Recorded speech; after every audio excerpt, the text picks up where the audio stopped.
Off, we had Joseph Parker and Martin Bakoli, and the last one was Alberta BF and Dimitri Bivol, where we now have a new king in the light heavyweight division there. Bernardo is here with me, and Gideon is here with me. Straight away, let me get into my gentleman. Bernardo. And why? What's up? Charlie, cool, Charlie. You're looking great always. Is there any secret? I mean, you know our secret already. Yeah, let me know. I should let you know. Maybe someone is cooking for you. You have to, after the show, I'll let you know the secret. All right, so Bernardo, let's get into business. You know, the last crescendo we saw, and we even came here to discuss, and we said this is how it's going to be. Yeah. You know, we've seen Joseph Parker, what he did on Martin Bakoli. Agit Kabayao and Zili Zhang, that was some interesting bout there. We saw Joshua Boache unfortunately losing his belt to Callum Smith there. Virgil Ortiz Jr. and Israel Madrimov went the distance. But the talk of the town is going to be Dimitri Bivol now being the new light heavyweight king after dominating over Alberta BF. Majority decision. But now let's get into that fight. How did you see that fight? Alberta BF, Dimitri Bivol.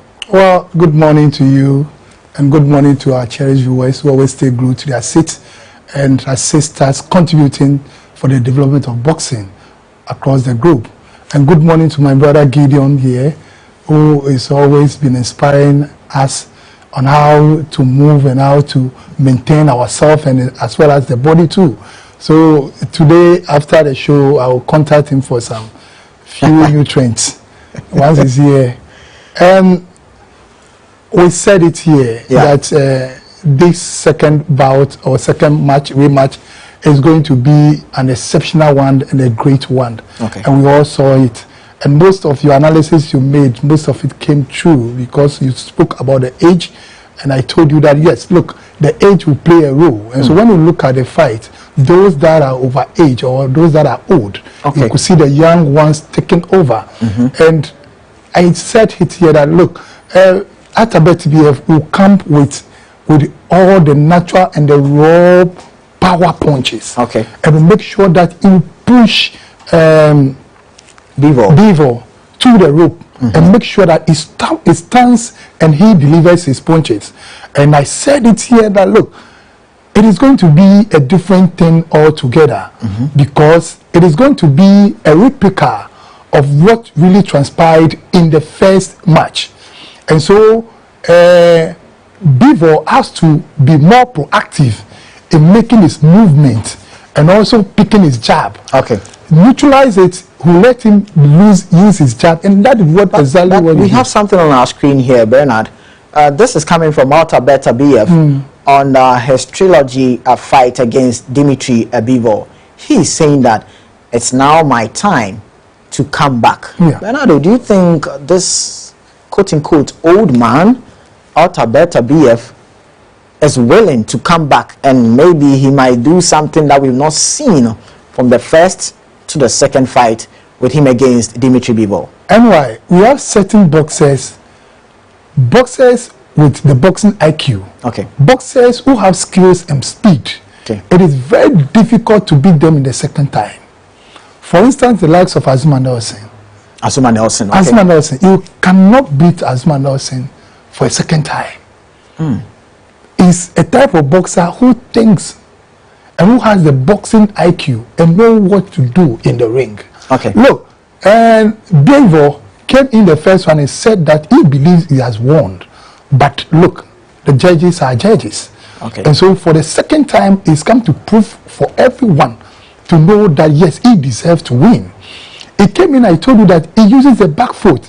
And once he's used the back foot and be keeping moving, anytime Alberta BF throws, he makes sure he multiply. Okay. And he doesn't stand. Okay. He moves. Okay.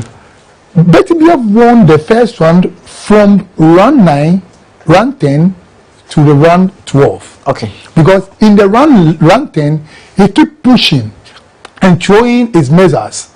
This time, Bivol has learned a new thing and make sure that he runs and thinks back. Make sure when he gets to the corner, he just throw whatever we want to throw and they move away. So you keep moving away, and it is very difficult for a boxer to work like how Bivol worked, because you need to move from the round 1 to round 12, and it's not easy. Coming close with a heavy puncher like Atabetibiev. Okay. And Betibiev knows very well that, look, I've lost that particular bout, and so I need to push. When it's pushing, the pushing is not pushing. All right, so now let's talk about, we are still on Bivol defeating Beterbiev there, and this in the second fight, it was 114-114 for the first judge, 112-116 for the second judge, and 113-115 for the third judge, making it a majority decision for Dimitri Bivol. And now he becomes the one man on this planet who has given first and even some countless defeat to some big names in the boxing fraternity. Yeah. So this is what we have here. Otto Beterbiev on the left side, 21 wins, 1 loss in his name. And the loss was coming from the right man beside him, Dimitri Bivol. And when we get to Dimitri Bivol, he has 24 wins, 1 loss in his name, and the loss is coming from the left man. Yes. Interesting, Bernardo. Yeah. Very interesting. But this is what we have here right after the win for Dimitri Bivol over Otto Beterbiev. WBC comes knocking on the door of Dimitri Bivol. They say WBC orders Dimitri Bivol to face mandatory David Benavidez. I think David Benavidez is going to have a shot in the light heavyweight. He's been calling Canelo, but Canelo has not been giving him that. Responding to him. So, I mean, you see how that is going to tune up to be. But this is where we end that last crescendo highlight on the Otto Beterbiev and Dimitri Bivol. And we know that you enjoyed yourself on that highlight and enjoyed the analysis. But, you know, we have one thing that we need to do before we finish off with the foreign aspect. I'm talking about a WBA lightweight championship between Gervonta Tank Davis, and he will be defending his title against Lamont Roach. We have something for you. Let's go watch and we get back to analyze. In boxing, a fighter's journey to greatness can go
Tank Davis Gervonta taking on Lamont Roach there. That is going to be a WBA super lightweight there championship between these two. I don't know what name to give them because they are full of explosiveness. If you talk about power, Gervonta Tank Davis will give you. And if you talk about power too, Lamont Roach is also there. Explosiveness, two boxers have it. I don't know how it's going to turn out to be.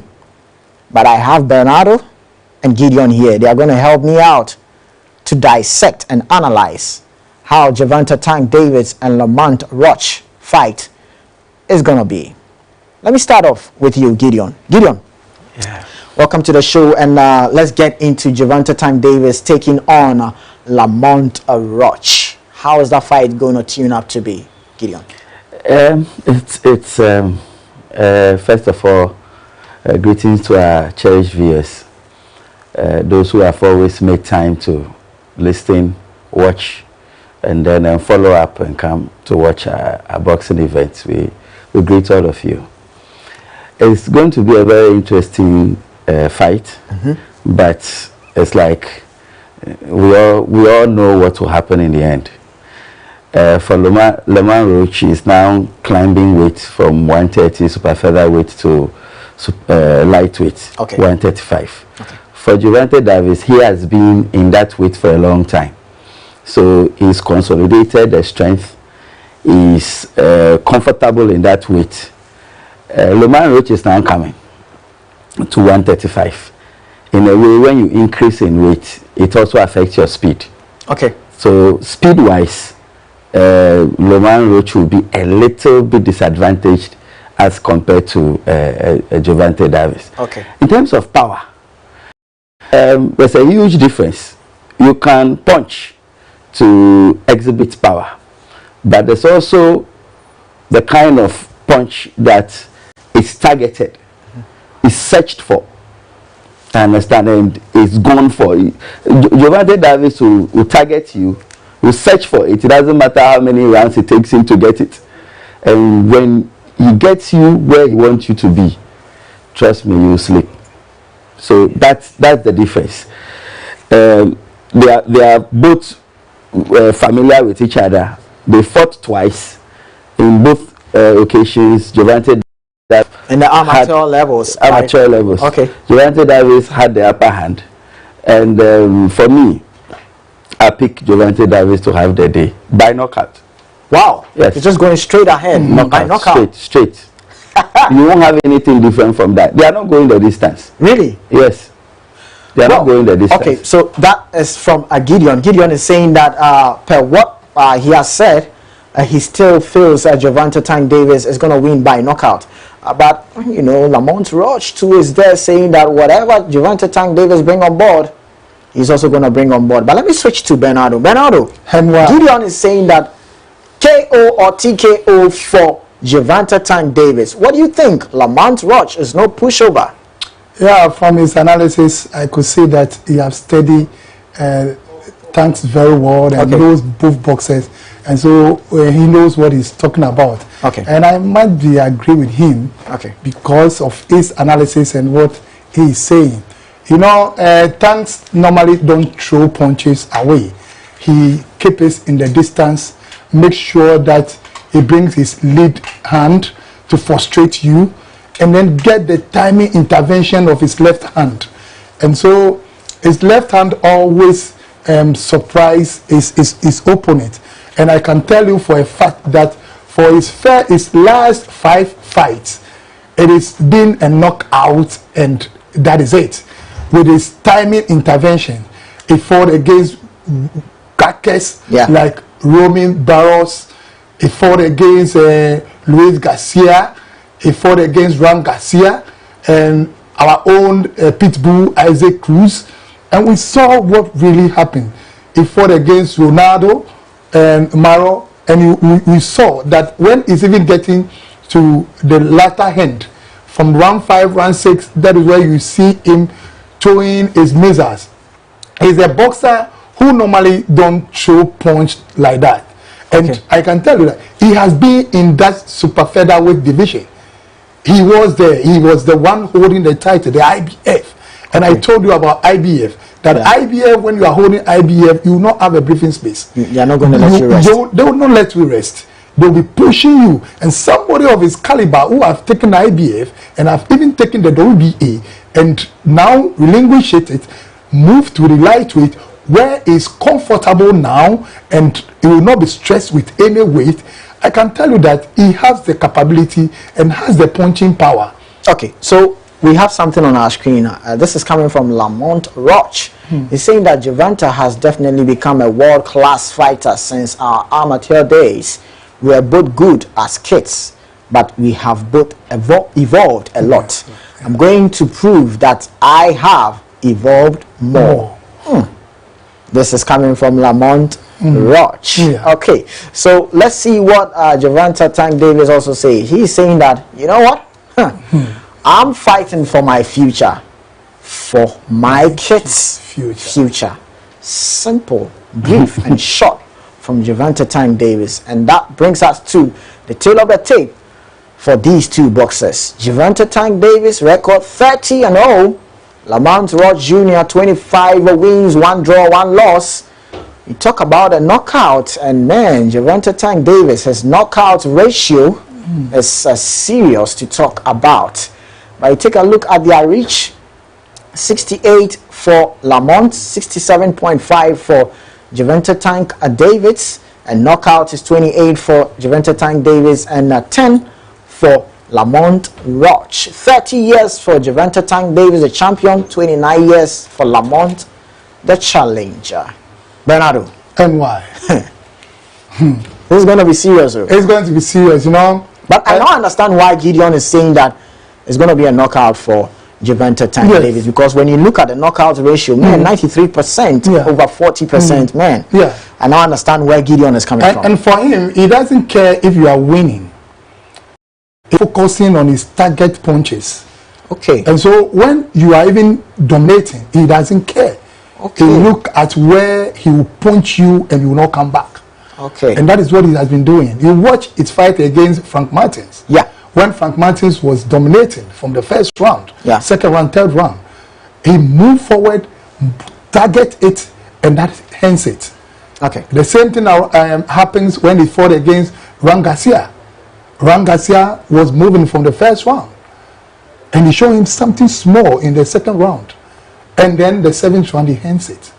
It tells you that the caliber of boxer he is, and he's going to deliver, as my brother rightly said. That is going to be a knockout. For him, it's a very dangerous opponent.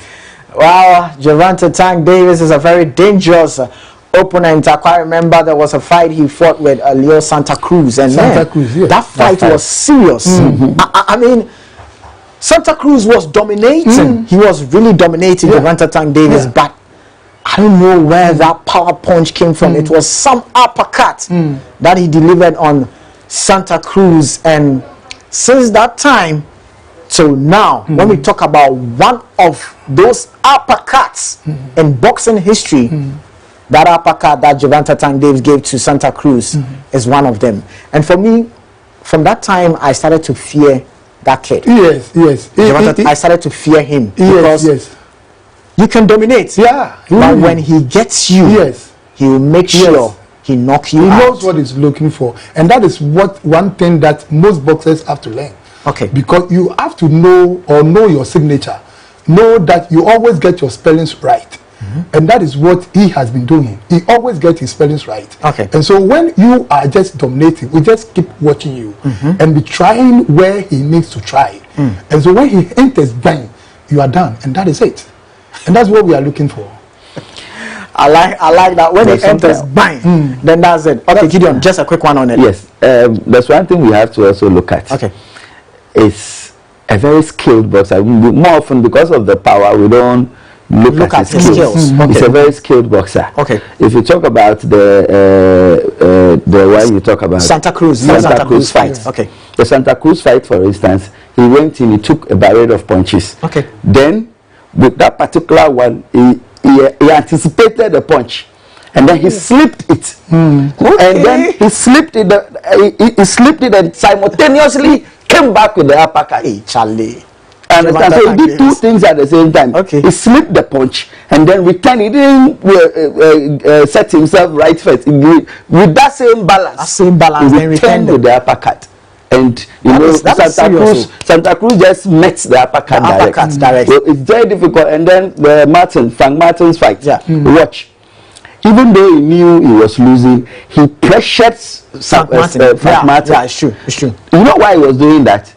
To overwork the guy. He overworked the guy. Okay. So you know when you are punching more, Frank Martin was fighting backwards. Backwards with the back foot like before. Yeah. But what Gervonta Davis did was to pressure him more so that he would throw his hands more and punch more. Okay. You wear out easily. You wear out early. So you saw that at the time that he started attacking, it was a barrage of punches, left, right. He couldn't stand it at the time. He knew from the fifth round going that the guy is tired. So it's the boxing IQ. It's the boxing IQ. Strategy we go. How we even prepare for fights. Yeah. How we prepare for fight is key. So you see this man here, Gideon, he is a marketing director for GBA. But folks, let me tell you, when we talk about the analysis game of boxing, you can't leave him out. Yeah, not at all. He can do the marketing aspect, but when we talk about the analysis, man, don't go there. You see the way he started from the skill set, getting into how Gervonta Tank Davis slipped, and at the same time balanced himself into giving that uppercut. He's a marketing guru, but Charlie, analysis, you don't do there. But let's get into Junto Nakatani from Japan. And he did something on David Kuala from Mexico.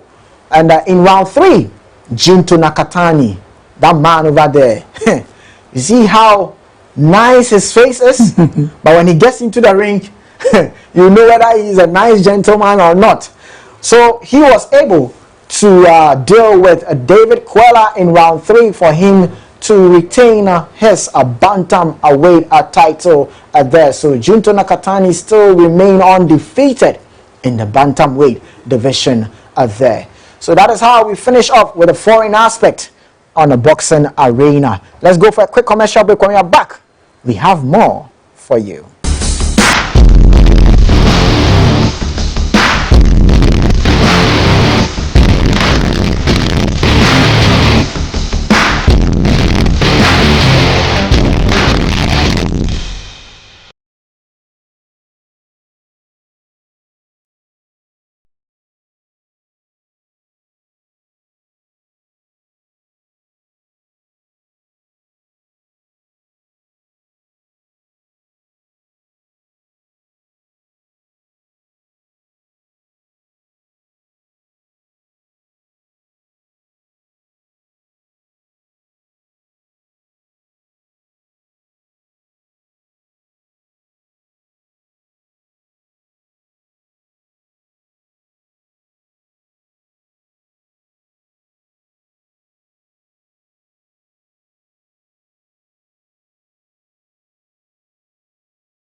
So welcome back from the quick commercial break. This is Boxing Arena on Max Television. That is just something a little to whet your appetite, gearing up for Fight Night 13 tomorrow at the Bukum Boxing Arena. Now, as I'm talking to you, the official weigh-in is ongoing at the Bukum Boxing Arena, and my senior colleague, Prince Anan, is there to give us what is happening there. Let's check and get there, and let's see what is happening.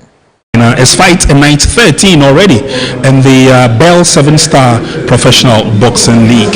Tomorrow's Fight Night is full of action and full of a lot of hostilities. Let's run by you the pairings that we have for tomorrow evening. Now, it's going to start with a light heavyweight bout between Seaview and Wisdom Boxing Gym. Seaview will be represented by Benedict Bedu. Then we have the super welterweight contest. Ghana Prisons will face Fit Square Boxing Gym. Anapimo Jr. will be representing Fit Square, and Ghana Prisons will be represented by Emmanuel Ade Ayi. Let's move on to the super featherweight contest, which is next on the bout. Ghana Army's Bismarck Sarr is in readiness to mount the ring to take on an opponent from the Black Panthers Gym. The lightweight contest, Discipline and Complex 4 also coming up with their pair of boxers, whilst welterweight will have Atokwashi's Sevo Godsway take on Panic's Boxing Gyms George Faho Mensah. Akotoku and Bridge will be at it again. Super bantamweight contest, Jonathan Papo of the Bridge Boxing Gym will take on Abdul Aziz Seidu of the Akotoku Boxing Gym. These and many more are the bouts that we have for you tomorrow night, Fight Night 13. With us today, we've got the matchmaker here, so we will have a chat with him briefly.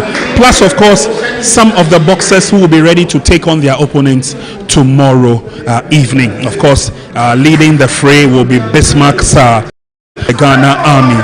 And we will try and share some support with, or we'll try and share a word or two with Ghana Army, because they seem to be on cloud 9 as they claw back some pride, and as they take a look at closing the gap in terms of the points on the league table between themselves and Atokwashi leading the pack, and it is the Army team that is coming in second. Army lost a couple of those bouts, and they are trying very hard to see whether they can get the points back to get closer to the league leaders, and so we'll take a look at that.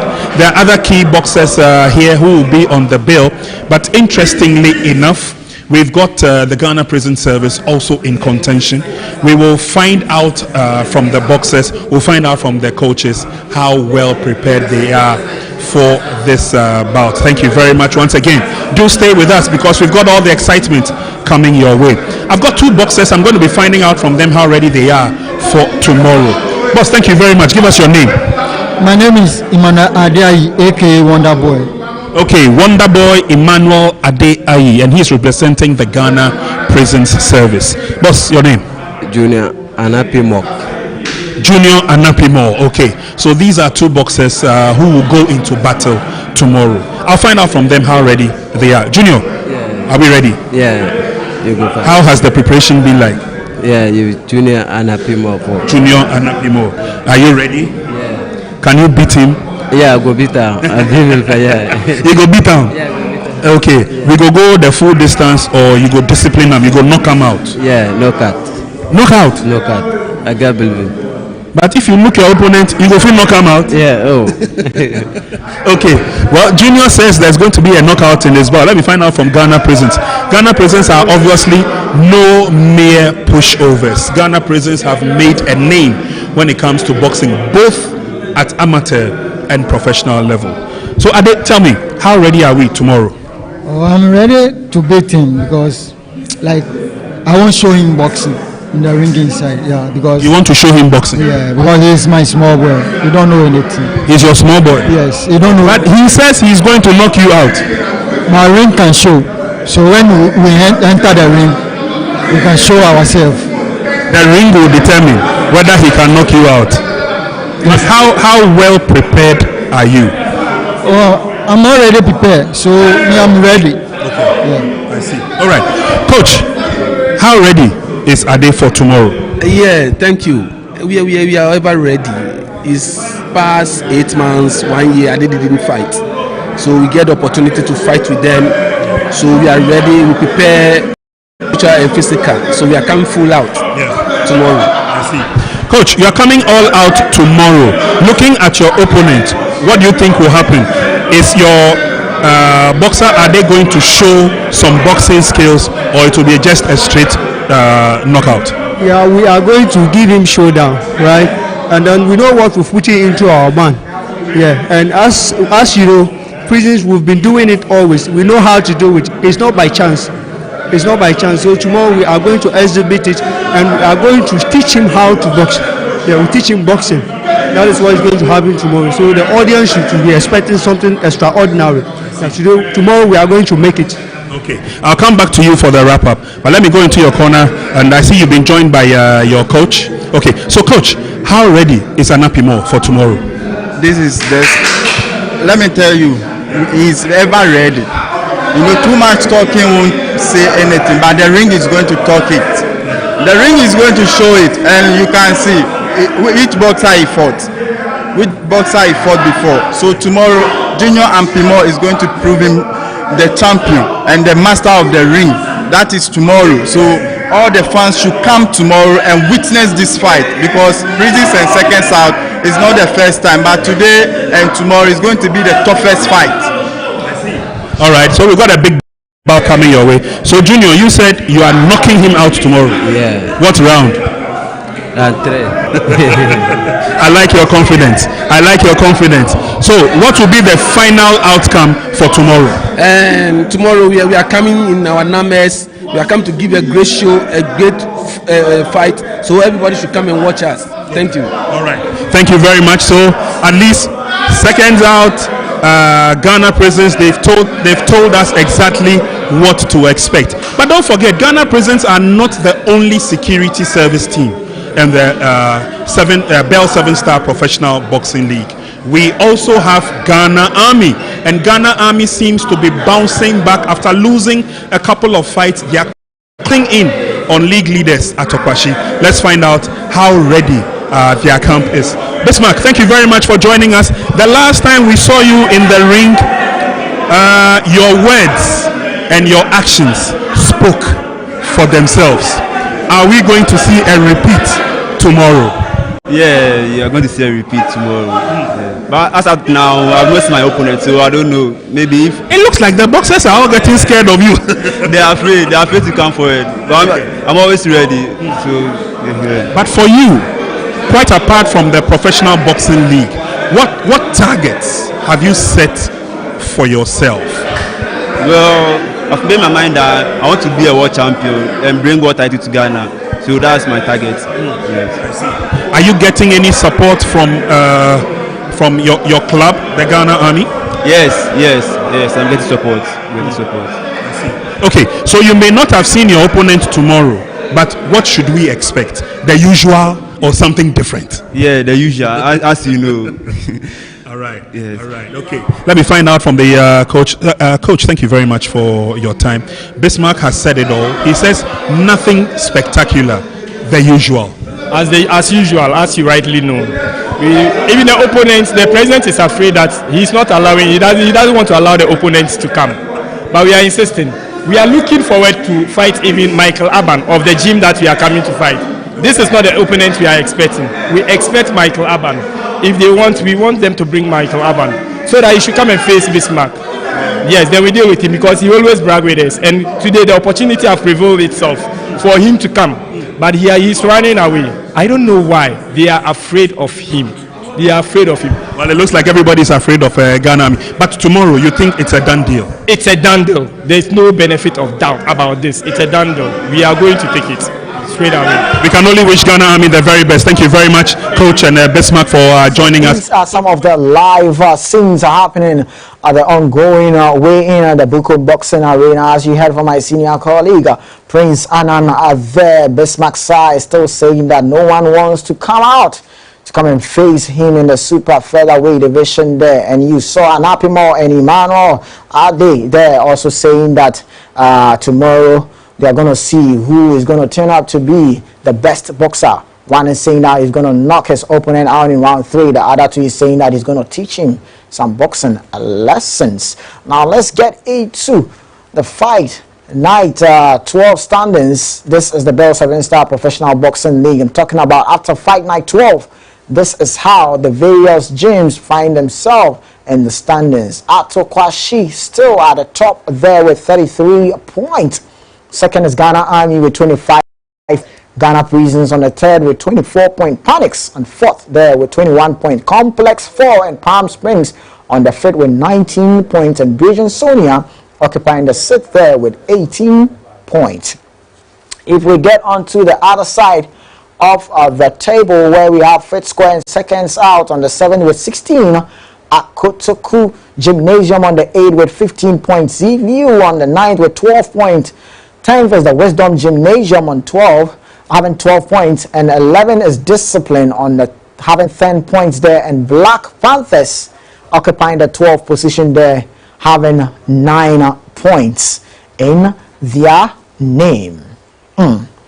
So now let me get onto Gideon. But before I get into Gideon, you know, there is one man that I always do this job tabulation of the league with, Michael Tete, and a lot of us know him as Golden Mike.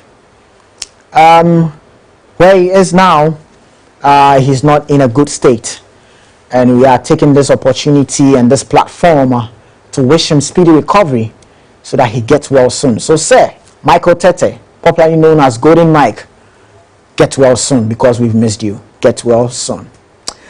Now Gideon, let me come to you. Looking at what we saw fight night 13, looking at the boxers, what they are saying, looking at the table, what should we expect coming fight night 13 at the Bukom Boxing Arena?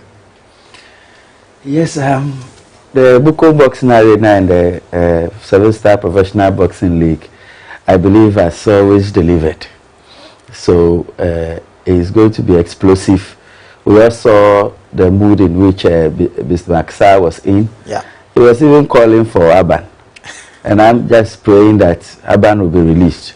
Because I'm praying that Aban will be, because I believe that will be really, really classic. Classic fight. To be a fight for the two. Yeah. Even though head to head you pitch Bismarck slightly ahead of Aban, but Aban is experienced. Yeah. So the experience is also going to play a role in it. But having said that, the Professional Boxing League, 7-Star Professional Boxing League has done well. Okay. We expect that we do better with more investment in the league, and I know we'll talk about that later. But we see the pairings. Okay. And the pairings for prisons too. It's going to be strong. It's going to be a tough fight. And then there's a welterweight. That is Several Godsway and George Fahomensa. That also will be a tough versus fight. Panics. That will be a tough fight. So we have seen the league producing all this talent. What is left is how we are going to utilize the talents. Okay. And that again will take us to investment in boxing, which is critical. I know fight night 13, as you are saying that definitely fight night 13 this coming Saturday at the Bukom Boxing Arena. We'll be enjoying a lot of fights. Looking at the pairings, that tells you that we'll be having some marvelous cards out there, so make sure you don't miss it. But Gideon, let me come back to you. Something is happening, or something is in the cloud. Sit much. Can you just open up the secret a bit? Yes, it's really entertaining. Okay. Looking at the pairings. You remember that on the professional Bell 7-Star Professional Boxing League, one Daniel Otu came out to challenge Kanikwe. Okay. I understand. And we've gone forth and back with this fight until finally Daniel Otu decided to fight. Wow. So one on that bill on the 6th of March. What's the name of that bill? Shishi night. And it's really on Independence Day. It's really going to be Shishi. I tell you. Yeah, so that fight is what you see. Kanikwe. Okay. Is one boxer that by my senior brother here, Ben, has handled him before. Yeah. Okay. So and he still plays a role in his development. Okay. So it's a boxer that has been underestimated, underrated a lot. Yeah. But I can tell you on authority that Kanikwe is one of the very few boxers in this country now, reigning now, that eats boxing, sleeps boxing, dreams boxing. Everything he does is boxing. Is the only one of the very few full-time boxers I can talk about, and that tells you the investment, the time, and everything that goes into his training. It's, you look at his fitness. He's a very young lad, very young lad, under 20, so I'm 19. You look at the record, 15-0. Wow. This one will make it 16-0. Oh, yeah, saying on authority. I understand. He'll win this fight because his fought. We followed to the mountains, the July Festival. It was explosive. Okay. I understand, and it is the test. So now, with what we have, Daniel Otu also coming out very strong, taking the fight very serious, training. But you see, there is one medicine that I feel every boxer in Ghana should be aware of, should take serious. That medicine is training. Training is number one. Discipline and diet. So training, discipline and diet. That is critically what you need, and that I can guarantee for Kanikwe, because I'm close. I see what is going on. But other boxers like Daniel Otu is I've seen him fight on the league. It's quite impressive. But there are levels. Okay. So let's move on. That's the first one. Then so Henry Mam and Derek Quay to know about that fight. That would be a cracker. That would be a cracker. You see, Henry Mam that I saw fight. You know, Henry Mam fought this boxer from Complex 4. I've forgotten. I just forgot the name. Okay. But he knocked him out. Henry Mam knocked the boxer out. He knocked him out. He won that fight. You know, he has the reach. I see he's good. Okay. I've not watched much of his fight, but I see he's good and he's disciplined. Okay. But Derek Quay, show love, it's just another boxer. It's crazy when he's coming on you. He delivers. Crazy punches. The punching power. Obviously, when you look at him, you see that he carries a lot of and you know, power. Yes, because of the height, his center of gravity. I understand. It's something that plays to his advantage. And he's also skilled. So I believe that for the two of them, stamina is going to count. Stamina is going to be a key factor. I think it's a 10 round. It's a 10-round bout. Well, we have a WBO Africa Super Lightweight Championship 2 on that bill. Faisal Abubakar taking on Abdul Zuko. Well, Faisal is a very good boxer. He has a large fan base. And it's not been disappointing at all. So I wish him well. I believe he will make Ghana proud on the day. I understand. But he has to. The bill is a packed bill, and everybody, I believe, will be there. It's already making enormous waves in Accra and the home of boxing, Bukum. I understand. So we expect. But my senior brother will tell you more on it, because he listens to them every day and he knows their strengths. I don't know too much about Mam, so I can't say much. So we are going to see the Atabet BF and then Beaver version of Ghanaian boxers here, and because I know very well that Imam will come in with his footworks and then be avoiding most of the shocks from Derrick Quay. Okay. And Derrick Quay will move and make sure that he get closer. But then it has to do with the fitness level. All right. Is he going to train to meet that fitness level that is going to walk in as Beaver move in the ring and finish the 12th round? You know what? I mean, a 6th match, right? Yeah. And hopefully next week we'll get another time so that we talk about that 6th match, fight night that we'll be having on the Shatawale of boxing. So, you know, this is what I've been told that the sports minister, that is Honorable Kofi Adams, will be gracing the occasion on the 6th match. That's the Shishishi fight night. So it's going to be beautiful. But you know, on that same day, it's going to be the Freedom Jams at the Max TV forecourt here at Dacoman Junction. It's going to be beautiful. You know, we started this initiative, has been successful. So you know what? Come in this 6th match, just have your dress code. Whether you're going to go with the 70s, you're going to go with the 80s, or you're going to go with the 90s. Whichever way, just make sure you are present here. At the Max TV forecourt, it's going to be the Freedom Jams, Dacoman Junction.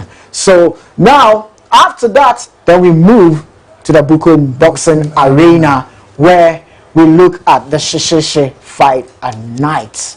Thank you very much, Bernardo. Thank you very much, NY. Thank you for having us. Hopefully, next week we meet again. Bye for now.